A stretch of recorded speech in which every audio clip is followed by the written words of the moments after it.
এই প্রতাপশালী রাজ্যের উপর এখন শকুন ঘুরে বেড়ায়। এগুলো আমি কিছু আর এখন বিশ্বাস করি না। আমাদের ইতিহাস লুকিয়ে রাখা হয়েছে আমাদের কাছ থেকে। এই সেই রাস্তা, প্রথমে পাথর আর ঠান্ডা বৃষ্টি।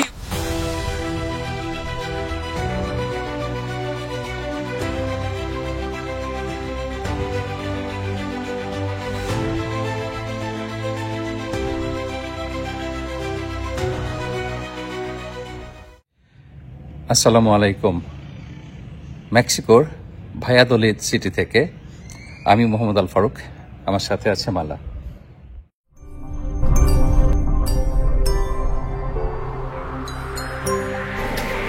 এখানে কন্টিনেন্টাল ব্রেকফাস্ট সার্ভ করে, কিন্তু সেটা সকাল 8টার পর।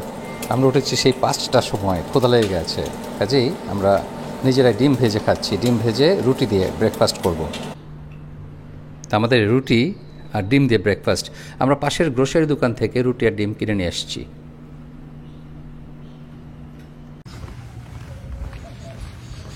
সমস্ত শহর ঘুমিয়ে আছে।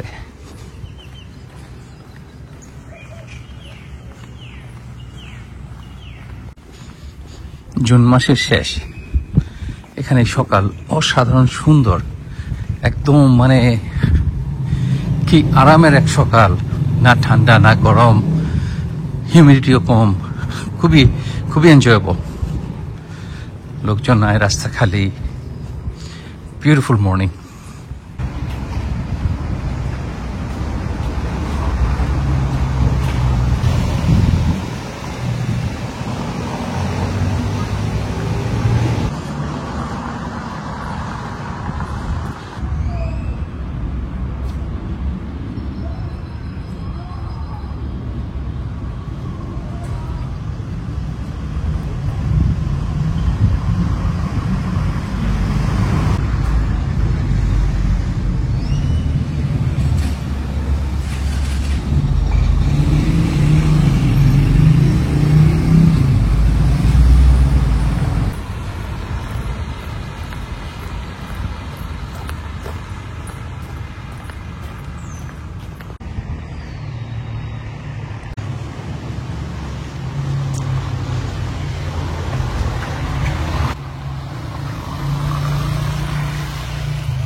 এটা একটা মায়ান হাউস।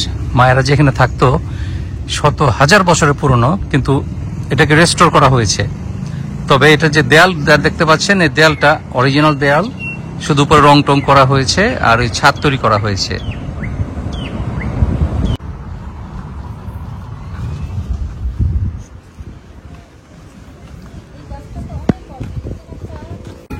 Original below. এই যে গাছে সীতাফল হয়ে আছে, পেকে পেকে শুকিয়ে গেছে, দেখতে পাচ্ছেন যে কতগুলো। কেউ খায় না, বুঝলাম না গাছের ফল এখানে কেউ খায় না কেন।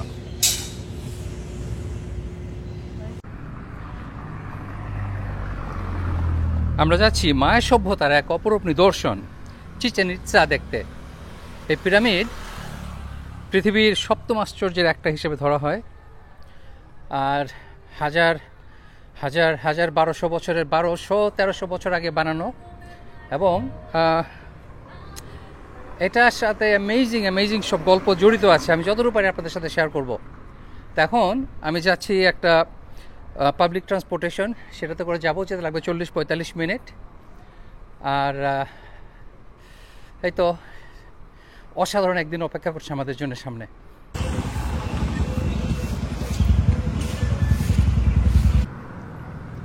এখানে ভাড়া হলো 50 পয়সা। এই যেখানে চলে এসেছি আমরা।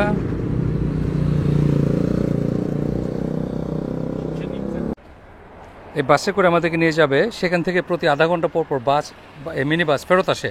এখন একটা অবাক কাণ্ড, এখানে লিখেছে রাউন্ড ট্রিপ 50 পয়সা, ডলার সাইন, কিন্তু আসলে এটা পয়সা। কিন্তু যখন কিনতে যাবেন বলে যে না, 50 পয়সা ইচ ওয়ে।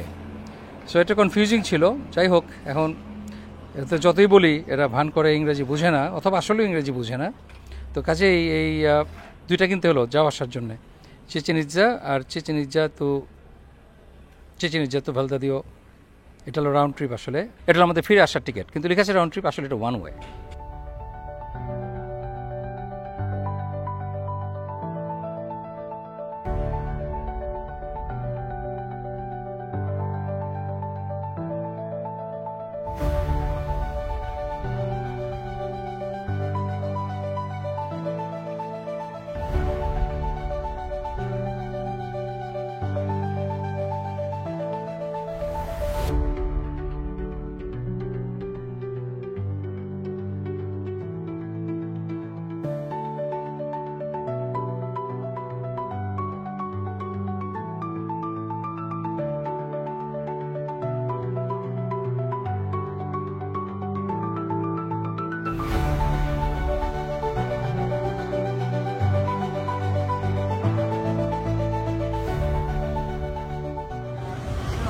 আমরা এসে পৌঁছলাম চিচেন ইৎজা।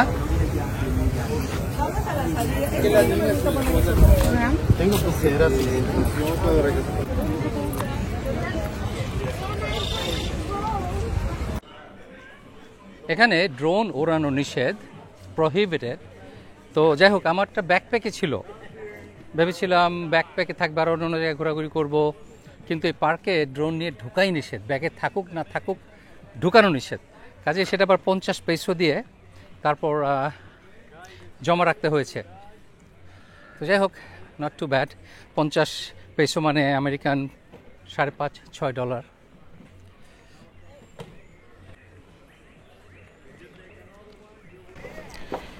আমরা ভোরে চলে এসেছি, মানে অনেক সকালে।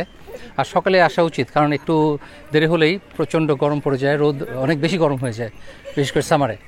তো কাজেই যত সকালে আসবেন আপনার কমফোর্টেবল হবে।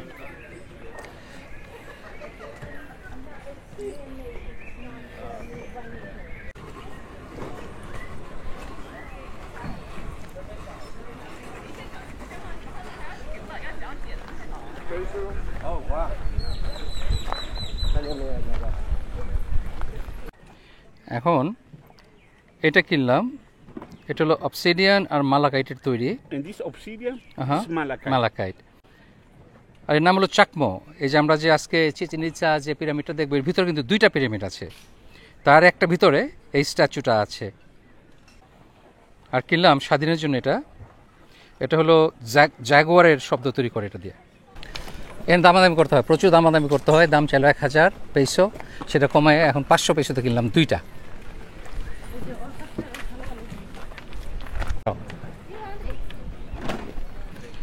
ওয়াও, সুবহানাল্লাহ। আল্লাহর ইচ্ছায় এতদিনের স্বপ্ন, ডিসকভারি চ্যানেলে এত দেখেছি, ফাইনালি এখানে এসে পৌঁছলাম। সুবহানাল্লাহ, সো বিউটিফুল। ওয়াও।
এই সিঁড়ি, এখানে 365টি সিঁড়ি আছে,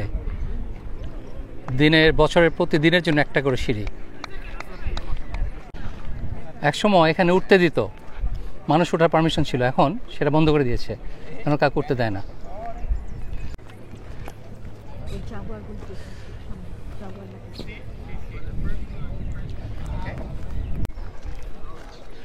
আর এখানে সামনে দেখবেন যে স্নেক উইথ ফেদার, মানে পালকওয়ালা সাপ, সেটা আসলে রিপ্রেজেন্ট করে কুকুকান, কুকুকান হলো ওদের মায়ান যে মাইথোলজি আছে তার মধ্যে অনেক ইম্পর্টেন্ট, অনেক গুরুত্বপূর্ণ একজন ডেইটি অথবা দেবতা, যাকে ওরা মনে করে যে সৃষ্টি করেছে যে এবং পৃথিবীর সমস্ত কিছুর জন্য যে দায়িত্ববান, সেই বিভিন্ন ঋতুতে শুরু করে সব কিছুর জন্যে সে রেসপন্সিবল। তো এই যে আপনারা এই যে ধাপগুলি দেখতে পাচ্ছেন, এই যে শ্যাডো, এই যে ডান দিকে যে শ্যাডো দেখতে পাচ্ছেন, এগুলো আসলে রিপ্রেজেন্ট করে দিনের সময় অথবা বছরের কোন দিন, বিভিন্ন কিছু রিপ্রেজেন্ট করে এই জিনিসগুলো। এটা ট্রুলি অ্যামেজিং যে তাদের এই নলেজ ছিল। এবং ইজিপ্টের পিরামিড আমরা দেখে মুগ্ধ হই, এবং এটাও কম কম না, এখানে হাততালি দিলে খুব ডিফারেন্ট একটা ইকো তৈরি হয়।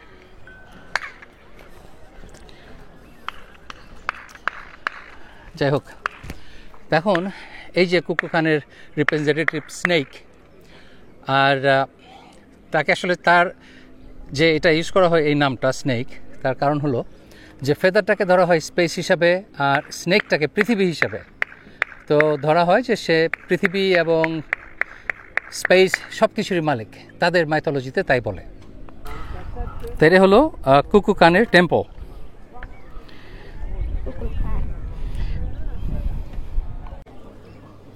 এই যেখানে দেখা যাচ্ছে শ্যাডোর কারণে তার স্নেক যে নিচে মাথা আর উপরে টেলটা উপরে চলে গেছে, এটা রিপ্রেজেন্ট করে যে সে আকাশ থেকে পৃথিবীতে নেমে এসছে।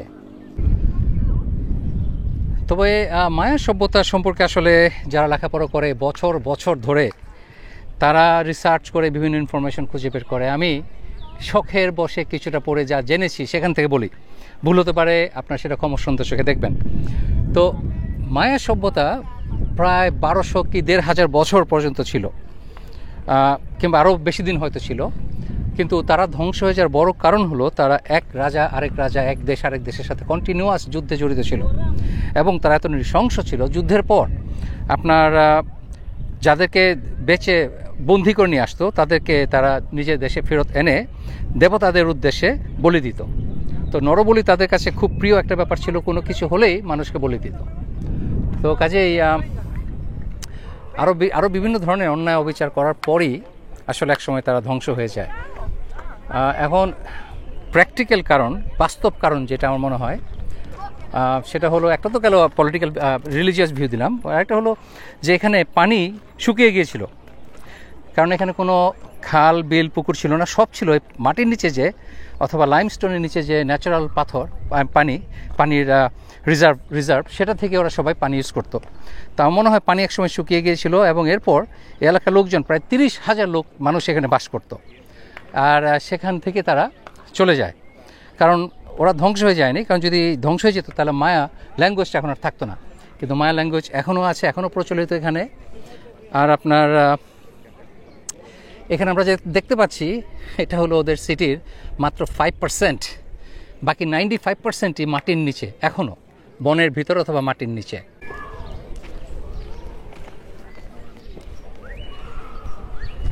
আগে একবার বলেছিলাম যে এখানে যে পিরামিড দেখতে পাচ্ছেন এটা কিন্তু আসলে একা না, মিনিং এর ভিতরে আরও 2টা পিরামিড আছে। প্রথমে একটা পিরামিড, তার নিচে আরেকটা, তার নিচে আরও একটা, এবং তার ভিতরেই আবার বিভিন্ন ধরনের স্ট্যাচু। একটা স্ট্যাচু আসলে আছে, সেটা কনফার্ম করা হয়েছে। এই যে একটি ইগুয়ানা রোদ্দুর থেকে বাঁচতে ছায়াতে এসে বসে আছে। এই যে আরও সে আবার রোদ পোয়াচ্ছে, সে মনে হয় ঠান্ডা লেগেছে তার গায়ে। আর একটা ইন্টারেস্টিং কথা বলি, এখানে যত সিনোটেগুলো আছে, যা কূপ যেগুলো আছে, সব একটার সাথে আরেকটা কানেক্টেড।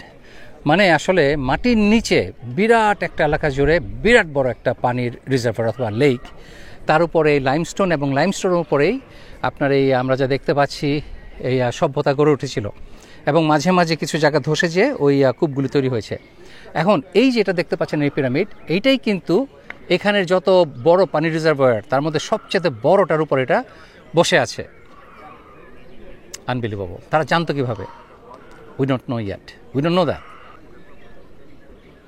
এই যে পিলারগুলো দেখতে পাচ্ছেন, অবভিয়াসলি তার উপরে ছাদ ছিল এক সময়, মায়ানদের প্যালেস অথবা মন্দির। এটাকে এত দেখেছি ডিসকভারি চ্যানেলে যে এখানেই সারাক্ষণ তাকে থাকতে মন চায়। আর এটার ভিতরে কিছু আছে, এটা আসলে দেখে তো দেখানো যায় নাকি, ভিতর অন্ধকার যার জন্য দেখা যাচ্ছে না। তবে আমি কিছু স্টিল ফটো নিয়েছি এটাকে করার জন্য, দেখি এটাকে কিছুভাবে দেখানো যায় নাকি।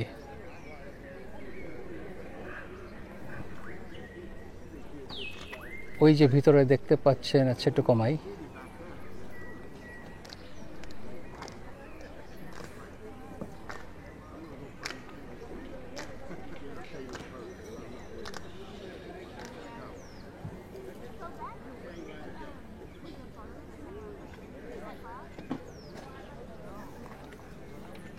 এখানে উঠে বলতো রাইস, সবাই দাঁড়ায় যেত নিচে, তারপর মাথা নিচে করে ফেলতো।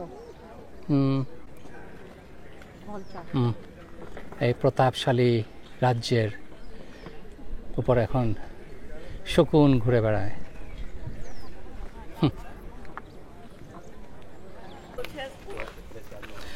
সুবিনের অভাব নাই, অবসিডিয়ান, তারপর আরও বিভিন্ন ভলকানিক পাথর দিয়ে। এখানে এরা কীভাবে বানিয়েছে, সুবহানাল্লাহ। ওয়ান সেকেন্ড, এটার উপরে তো অবশ্যই ছাদ ছিল যেটা ভেঙে গেছে। Are amazing.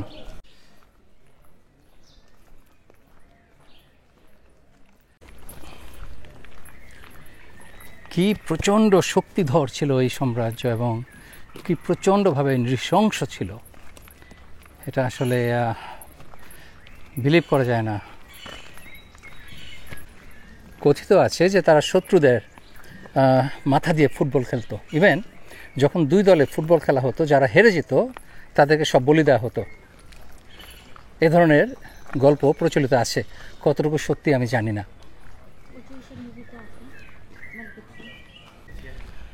তো এখানে আগে বলেছি সমস্ত এলাকাটা লাইমস্টোনের এবং সব কিছু বানানো হয়েছে লাইমস্টোন দিয়ে।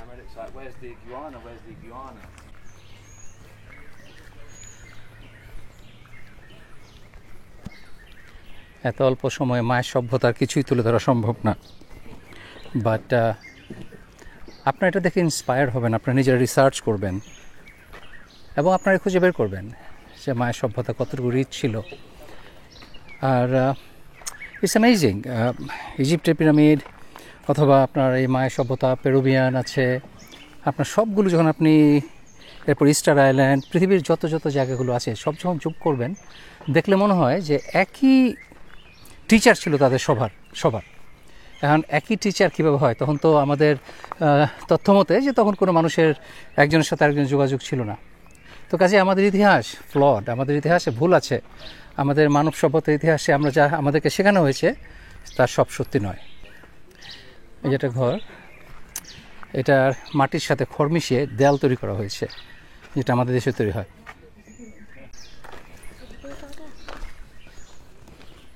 মাটির ঘর, সুবহানাল্লাহ, কি ঠান্ডা, কি ঠান্ডা ভিতরে। মাটির ঘর, তার উপরে ছনের ছাদ। ঠিক ছন এটা আসলে, এটা তাল পাতা মনে হয়, তাল পাতা অথবা এই ধরনের কোনো পাতার ছাদ।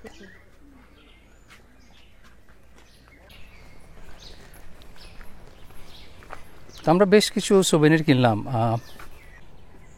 এই যে মালার গলার একটা সিলভারের তৈরি, এটা খুবই সুন্দর। এটার দাম নিয়েছে 250 পয়সা, কিন্তু দামাদামি করতে হয়, ওরা চায় অনেক দাম, 500 পয়সা চেয়েছে, কিন্তু দামাদামি করে 250 পয়সা। যা চাইবে তার অর্ধেক বলবেন, দিয়ে দিবে। সব বনের ভিতরে। আগে এক সময় এই বনের ভিতরে যে স্থাপনাগুলো আছে এগুলি বের করা সম্ভব হয়নি, কিন্তু এখন কারণ বন এত ডিপ, আপনারা যখন আমার প্রথম ভিডিও দেখেছেন প্লেন থেকে যে ভিডিও করলাম, সেখানে কিন্তু বোঝা যায় যে আপনার নিচে কিছুই দেখা যায় না, এত ঘন বন। কিন্তু এখন লাইডার টেকনোলজি আসার পরে এখন দেখা সম্ভব হচ্ছে বনের ভিতর দিয়েও যে কোথায় কোথায় ধ্বংসাবশেষ আছে। আকাশ দেখা যায় না।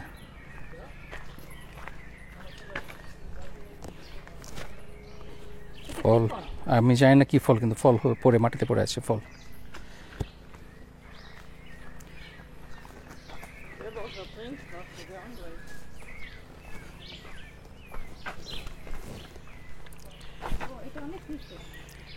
এই যে আপনাদেরকে আমি বললাম সিনোটে, এটা হলো তারই একটা,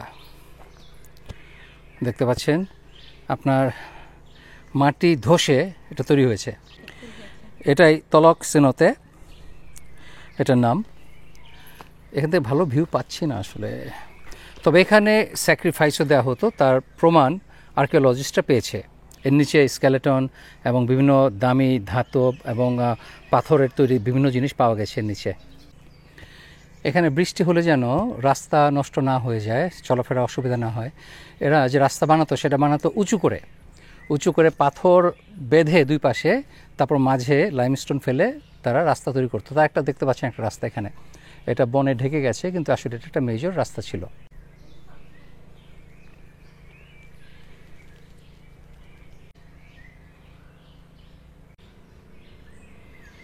এই এত নিচে, এটা কিন্তু একেবারে ঢাল নাই কোনো, একদম সোজা নিচে নেমে গেছে, এবং এই পানি এনে তারা ব্যবহার করতো, আমি জানি না কিভাবে।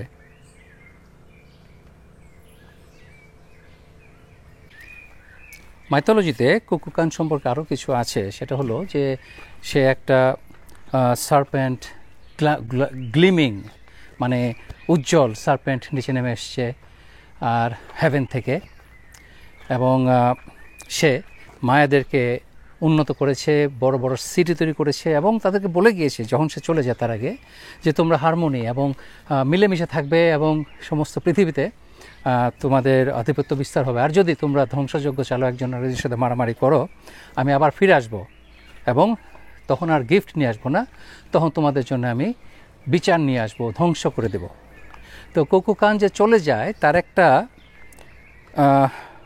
পাথর খোদাই করা একটা আকৃতি আছে, সেটা নিয়ে বিভিন্ন ধরনের জল্পনা কল্পনা আছে, কিন্তু দেখলে মনে হয় সে একটা কিছুতে বসে কোনো একটা কিছু অপারেট করছে, লাইক এ স্পেসশিপ। তো অনেকে এই জন্য ধারণা করে যে কুকুকান হয়তো স্পেস এলিয়েন, সেখানে সে এদেরকে আরও উন্নত করেছে, তাদেরকে বিল্ডিং বানানো শিখিয়েছে, অ্যাস্ট্রোনমি এবং ম্যাথ এগুলো শিখিয়েছে, তারপর সে চলে গেছে আবার স্পেসে।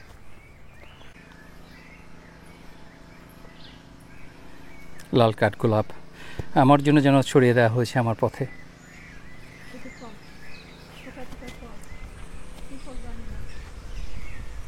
হ্যাঁ, এই ফলগুলোর নাম জানি না আমি, বাট বিউটিফুল।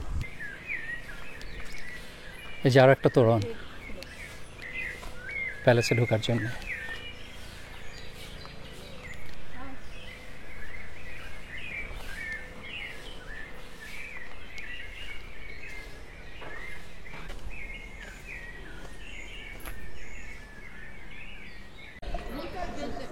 চারিদিক ঘুরে আবার চলে আসলাম এখানে, আর দেখতে পাচ্ছেন অনেক পাথর খুলে গেছে, স্টেপ খুলে পড়ে গেছে, আর এপাশে যে দেখতে পাচ্ছেন এখানে এক্সকাভেশন, খোঁড়াখুড়ি হচ্ছে ভিতরে আরও কিছু ইনফরমেশন বের করার জন্যে।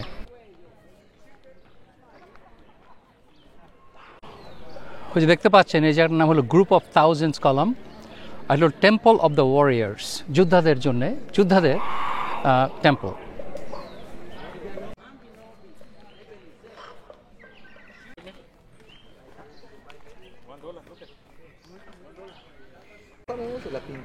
বিভিন্ন যে ডিসকভারি চ্যানেল অথবা এনশিয়েন্ট এলিয়েন এসব চ্যানেলগুলোতে বলা হয় এই যে একটা মূর্তি দেখা যাচ্ছে, সে একটা মাস্ক পরে আছে, বলা হয় যেটা একটা স্পেস মাস্ক, এখনকার অ্যাস্ট্রোনটরা যেটা পরে যায় সেটা, তো সেই সময়ের মানুষ এটা জানবে কিভাবে, ডোন্ট নো। আমরা এখন এই ভিতরে যে সিনোটে আছে, একটা সিনোটে দেখতে যাচ্ছি, অথবা যে কূপের ভিতরে যাচ্ছি। এক সময় সবগুলোতে উঠতে দিত, মানুষ উঠে একটু লাফালাফি নাচানাচি করতো, সব বন্ধ করে দিয়েছে, এখন বন্ধ করে দিয়েছে।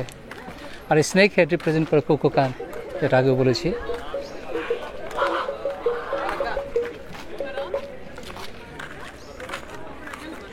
প্রচণ্ড গরম পড়ে গেছে। সিনেমাতে যাওয়ার পথে প্রচুর সুভেনির শপ, বিভিন্ন ধরনের সুভেনির কিনতে পারেন, তবে দামাদামি যা বলবে অর্ধেক, এবং আপনাকে ওরা এমন ভান করবে যেন লোকসান হয়ে যাচ্ছে, আসলে তো নয়, এখানে লেবার অনেক চিপ, কাজে যেটা এখানে লোকালি বানায় সেটার দাম অনেক সস্তা।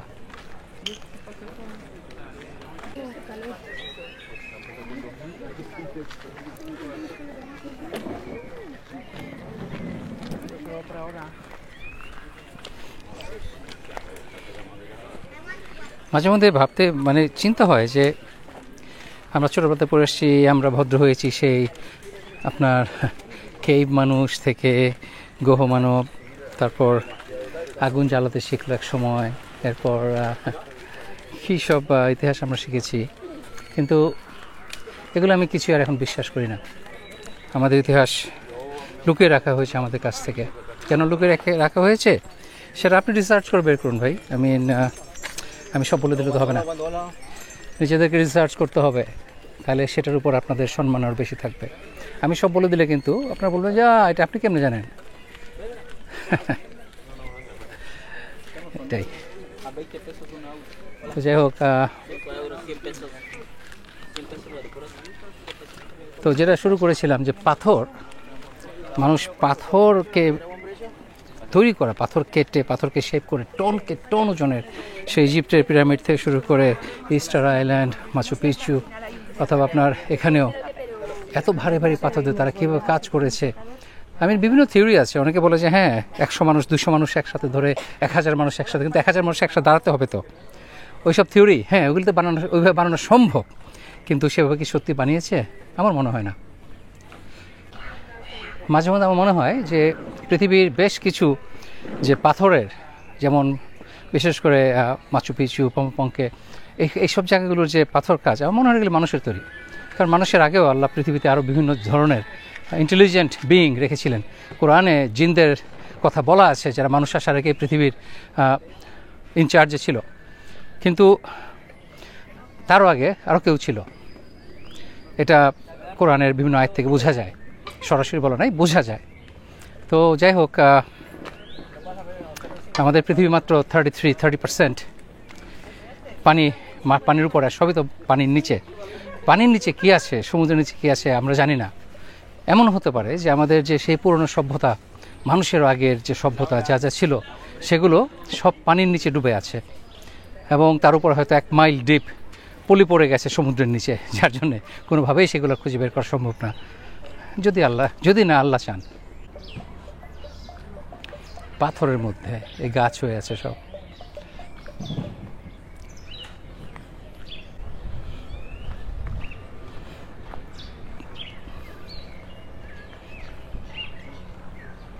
চিচিনিৎজা, এই এলাকাটা আপনার সারাদিনের জন্য আসা দরকার। সারাদিনের জন্য আপনি ঘুরতে আসবেন, এবং সামনে যার একটা সিনোটে দেখব আমরা, যার মানে হলো কূপ, গভীর কূপ।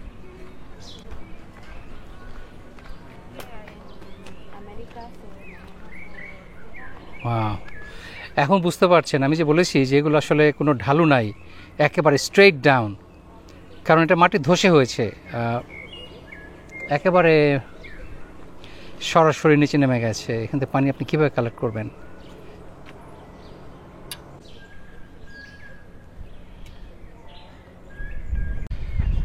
তো এই সিনোটাকে বলা হয় গডস ওয়েল, মানে এখানে স্যাক্রিফাইস করা হতো মানুষ, এবং মানুষ ছাড়াও আরও অন্যান্য বিভিন্ন দামি পাথর অথবা স্বর্ণ, গোল্ড এখানে দেওয়া হতো দেবতাদেরকে খুশি করার জন্য।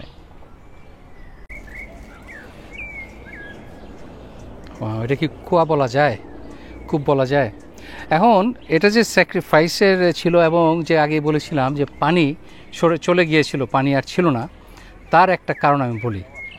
এটা ডিপে যাওয়ার পর ডুবুরিরা দেখলো যে নিচে শেলফের মতো আছে অনেক ডিপে, এবং সেই শেলফের মধ্যে মানুষের কঙ্কাল এবং পটারি এবং বিভিন্ন দামি দামি জিনিস রাখা আছে, ভ্যালুয়েবল জিনিস।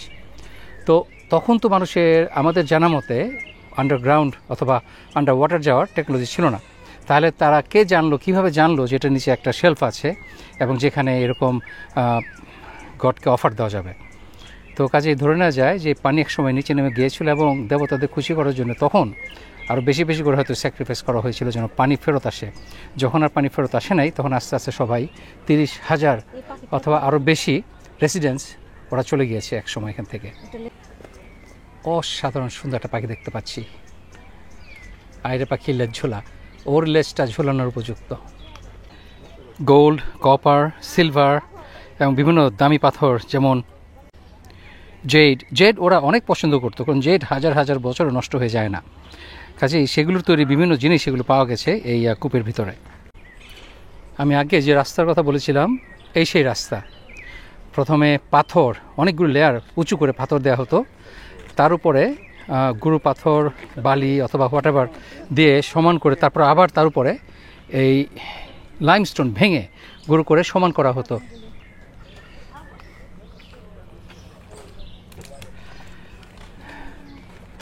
এই যে আরেকটা ইগুয়ানা।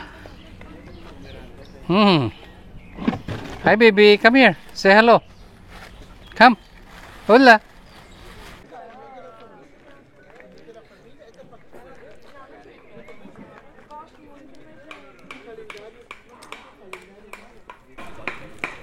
অনেক লম্বা কিন্তু চওড়া কম, একটা প্ল্যাটফর্ম।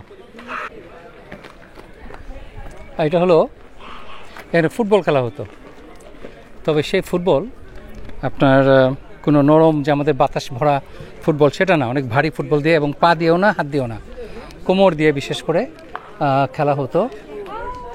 আর সেই ফুটবলের মাঠ এটা খুব সুন্দর। রাজা উপরে বসে দেখতো, I don't know, just guessing.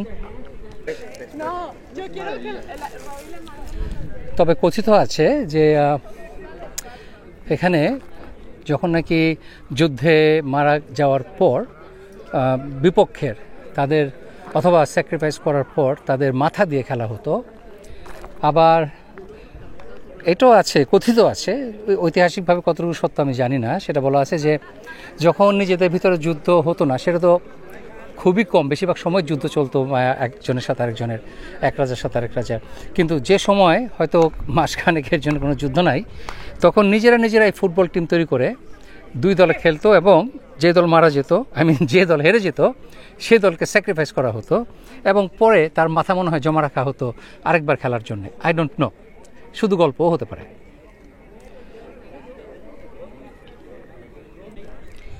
বিশাল মাঠ, হ্যাঁ, কত হাজার মানুষের রক্তে রঞ্জিত এই মাঠ। এই মাঠের দুপাশেই ওয়ালের মধ্যে এরকম রিং দেওয়া আছে, খুব সম্ভবত এটা হলো মাঠের মাঝ বরাবর যেটা মধ্যখান, সেটা ডিটারমাইন করার জন্যে যে কোন দলের কাছে এখন বলটা আছে। দুপুর হয়ে গেছে, চিচেন ইটজা ট্যুর আমাদের শেষ। এখন বাইরে আর কোথায় যাব আর কি করব এখন শিওর না, but I am sure we do something more exciting.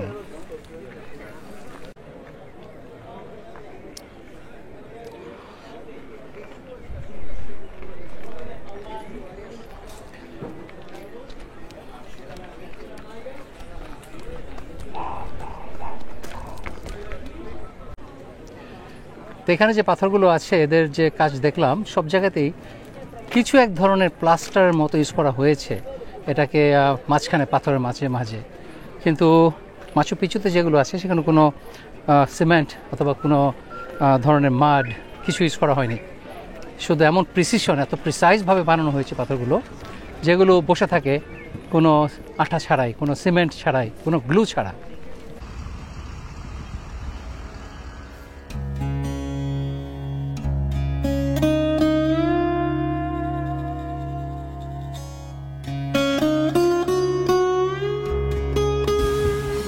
খুবই মজা পাচ্ছি, একেবারে ঝকঝকে সুন্দর দিন থেকে কিভাবে আকাশ কালো করে ঝড় আসছে, একেবারে কালবৈশাখীর মতো।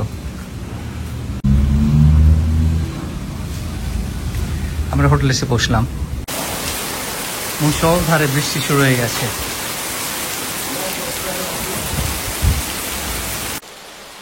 খুব আশায় ছিলাম যে বৃষ্টি নামুক, আলহামদুলিল্লাহ নেমেছে, কি সুন্দর।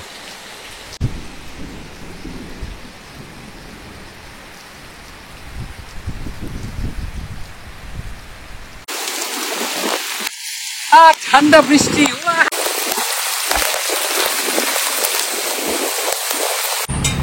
বন্যা হয়ে গেছে। ভেবেছিলাম আমরা বাইরে থেকে এসে লাঞ্চ করতে যাব গোসল করে, কিন্তু এমন বৃষ্টি শুরু হয়ে গেল। আলহামদুলিল্লাহ, কমপ্লেন না, বৃষ্টিতে খুবই হ্যাপি হয়েছি। তো এখন বৃষ্টি শেষে বের হয়েছি লাঞ্চ করতে।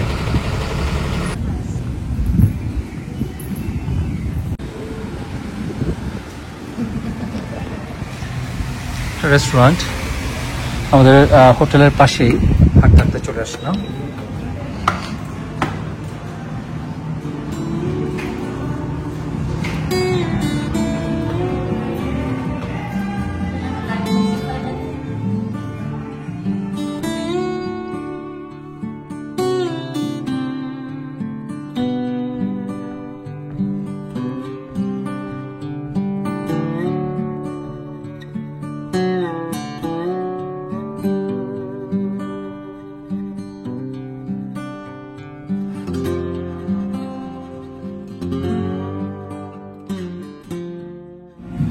তেঁতুলের শরবত,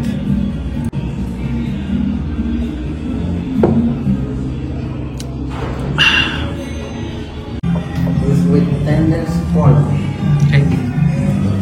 What is that? This is perejil. Ketchup. Chicken tender মতো। রেস্টুরেন্টটা অনেক এক্সপেন্সিভ রেস্টুরেন্ট, একদম আমেরিকান রেস্টুরেন্টের যেই দাম এখানে সেই দাম, কাজে মেক্সিকোর তুলনায় এটা অনেক বেশি দাম। যাই হোক, খাবার কিন্তু মোটেও ভালো ছিল না, এনজয় করি নাই, কিন্তু এত হাংরি ছিলাম যে খেয়েছি। মেক্সিকান ফুড আসলে আমি খুব একটা পছন্দ এমনিতেই করি না, কাজেই এটা ইটালিয়ান ছিল, কিন্তু এটা ছিল ইটালিয়ান মেক্সিকান ফিউশন, দুইটা মিলে মিশে। ঝিরে ঝিরে বৃষ্টিতেই আমরা বের হয়েছি বিকেলে, বিকেল না বলে সন্ধ্যা বলা উচিত এখন।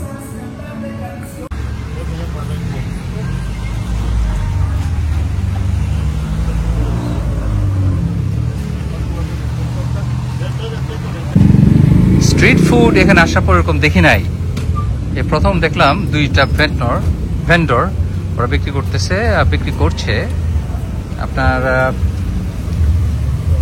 কি জানি, দেখে মন চায় নাই।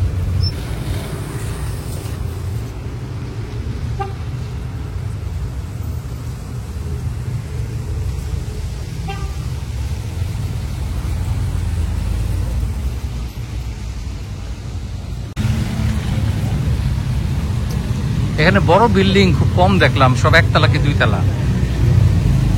আসলে মনে হয় জায়গার লোকজন কম, জায়গা তুলনায় লোক কম। এখানে কর্নের একটা স্ন্যাক্স চিপস সহ বিক্রি করে, আচ্ছা দেখি কিরকম অবস্থাটা খেতে। আমাদের ঢাকায় মলে মলে যেটা বিক্রি হয় সিমিলার কিছু একটা হবে।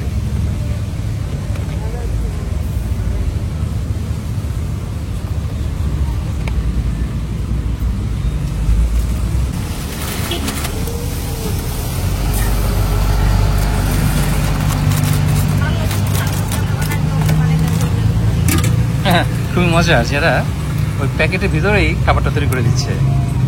আচ্ছা, চিপসের উপরে কিছু গরম কর্ন দিয়ে দিল, তার উপরে ম্যানেজ, মাস্টার্ড আর সস টস দিবে। Different, not bad.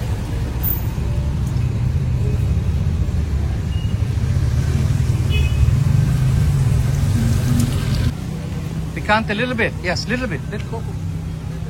Jal sauce, picante.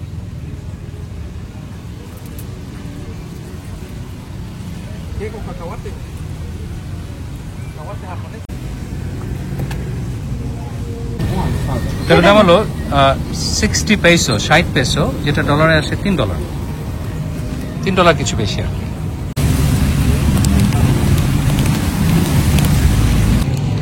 চামচ দিয়ে হয় নাই, হাত দেখতে হচ্ছে। ভালো, রিফ্রেশিং, ক্রাঞ্চি,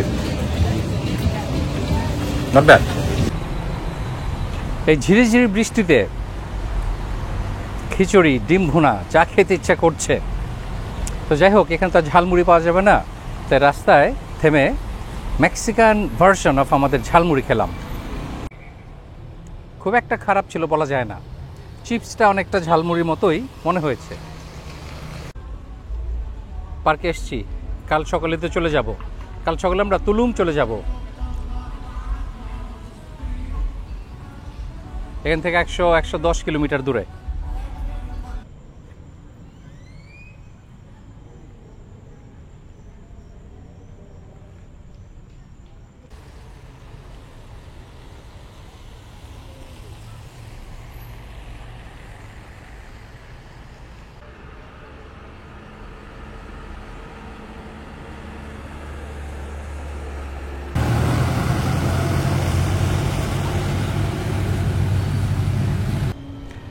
আমরা এখন যাচ্ছি ডিনারের খোঁজে।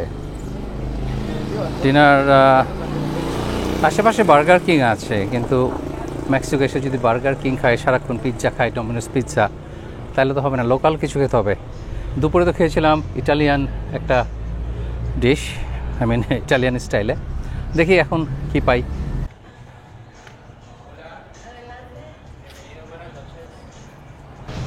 ফার্স্ট টাইম এখানে এসে দেখলাম যাদের ইংলিশ মেনু আছে, এবং যে ওয়েটার আছে সেও দেখলাম খুব সুন্দর ইংরেজি বলে এই রেস্টুরেন্টে।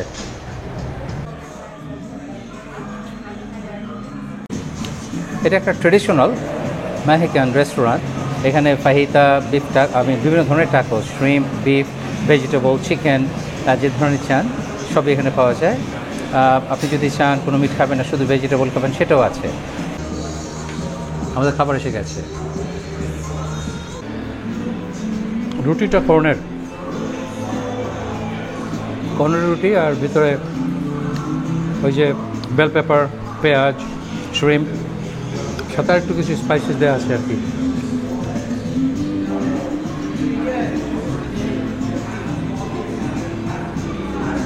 আমরা দুপুরে যা খেয়েছিলাম তার সাথে এটা অনেক সুস্বাদু, অনেক সস্তা। বুঝলাম না, আমি সারা জীবন আমেরিকা থাকার পরও ডাল আর ভাতের জন্য মন পড়ে গেল। মাত্র 48 ঘন্টা হয় আমরা মেক্সিকো এসেছি, এর মধ্যেই একটু ডাল ভাত, আলু ভর্তা, ডিম ভাজি খাওয়ার জন্যে মনটা একেবারে পাগল হয়ে গেছে। আজ চিচেন ইৎজা দেখে, চিচেন ইৎজা একটা dream come true, almost dream come true, কারণ সেই কত বছর থেকে, ছোটোবেলা থেকে দেখে এসেছি, ফাইনালি সেই স্বপ্ন পূর্ণ হলো। অসাধারণ একদিন ছিল, অনেক এনজয় করেছি। ডিনার লাঞ্চের চেয়ে অনেক ভালো ছিল। আশা করি আপনারা এনজয় করেছেন আমাদের সাথে এই দিন। ভালো থাকবেন সবাই, ইনশাআল্লাহ দেখা হবে নেক্সট ভিডিওতে। আল্লাহ হাফেজ।